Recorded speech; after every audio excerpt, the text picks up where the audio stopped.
झारखंड विधानसभा के शीतकालीन सत्र के दौरान सोमवार का दिन काफी हंगामेदार रहा। सदन के भीतर और बाहर किसानों और छात्रों का मामला जोर शोर से उठा। विपक्ष ने सरकार पर छात्रवृत्ति और धान खरीद के मामले में लापरवाही का आरोप लगाया, तो सत्ता पक्ष ने भी केंद्र सरकार पर निशाना साधते हुए पहले बकाया राशि देने की मांग की। देखिए रिपोर्ट। झारखंड विधानसभा के शीतकालीन सत्र के दौरान सोमवार को कार्यवाही शुरू होते ही विपक्ष के विधायक धान खरीद और छात्रवृत्ति की मांग को लेकर हंगामा करने लगे। वे नारेबाजी कर रहे थे और मेजें पीट रहे थे। नेता प्रतिपक्ष बाबूलाल मरांडी ने कहा कि राज्य में छात्रों को छात्रवृत्ति नहीं मिल रही है और कई छात्र अपनी फीस भरने के लिए होटल में प्लेटें धोने को मजबूर हैं। वहीं धान की खरीद नहीं होने की वजह से प्रदेश के किसान औने पौने दाम में धान बेचने को विवश हैं।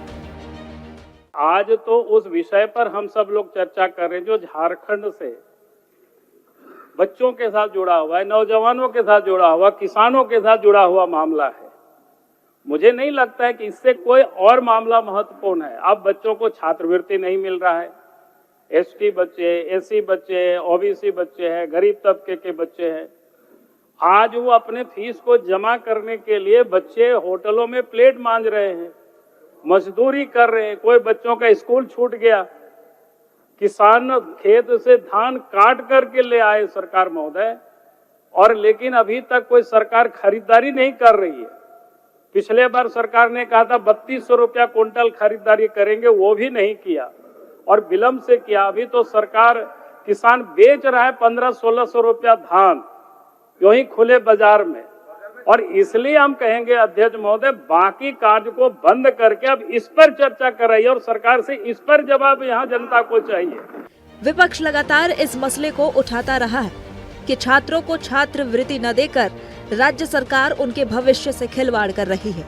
इस दौरान उच्च और तकनीकी शिक्षा मंत्री सुदिव्य कुमार सोनू ने जवाब देते हुए कहा कि इस हालात के लिए सीधे तौर पर केंद्र सरकार जिम्मेवार है। उन्होंने सदन में प्री और पोस्ट मैट्रिक ओबीसी छात्रों के लिए बकाया राशि का विवरण भी पेश किया। उन्होंने विपक्ष पर निशाना साधते हुए कहा कि क्या अब ये लोग केंद्र सरकार से पूछेंगे कि झारखंड के साथ ऐसा क्यों हो रहा है। 24-25 में 66.14 करोड़ की डिमांड थी, 12.61 करोड़ मिला। 2020-25 में 45.91 करोड़ की डिमांड थी स्टेट की, हमको मिला 3.95 करोड़।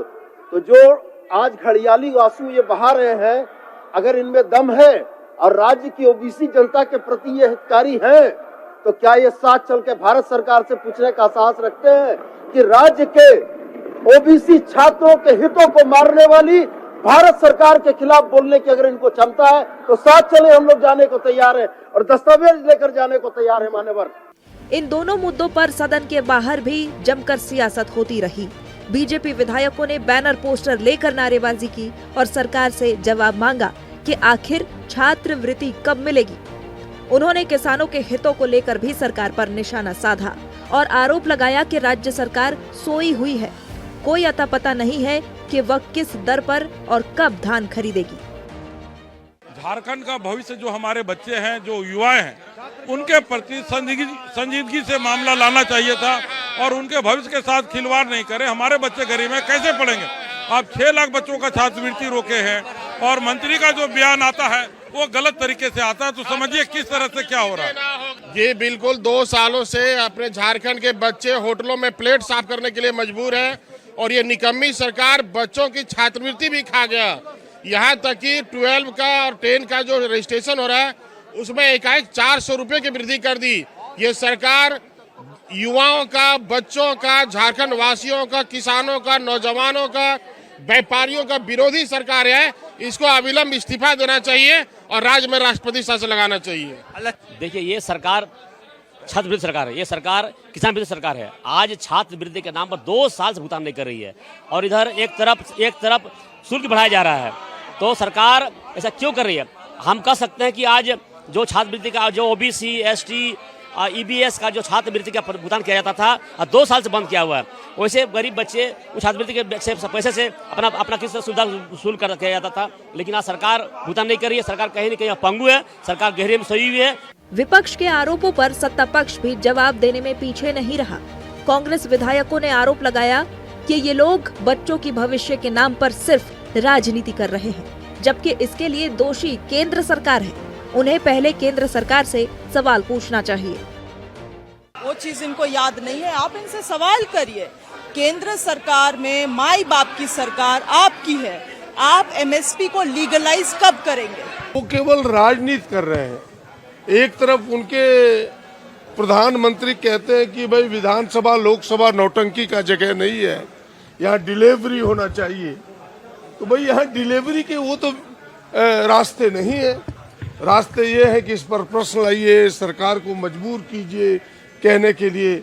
और सच क्या है? सच यही है कि आज अगर बच्चों को स्टाइपेंड नहीं मिल रहा है तो उसमें दोषी भारत सरकार है। सरकार ने बड़े संजीदगी से उत्तर सामने रखा कि जितने पैसे का हमने डिमांड किया उसके 1/4 पैसे भी भारत सरकार ने अब तक नहीं दी। नियम से बाहर आपने या वृद्धा पेंशन और विधवा पेंशन क्यों नहीं मिल रहा है केंद्र के द्वारा? क्योंकि केंद्र का जो अंशदान है हमको नहीं मिल रहा है। हम नियम से बाहर, आप उसमें सरेंडर कर जाइए, हम देने के लिए तैयार हैं। आप ये जो है आप जो है छात्रवृत्ति है उसमें सरेंडर कर दीजिए ना कि हम नहीं दे पाएंगे, हम देंगे। बिल्कुल सक्षम है। अरे झारखंड से ज्यादा धनी राज्य है कोई क्या? हाँ, जिस दिन अपना औकात दिखाना शुरू कर देगा सबका औकात दिखा देगा।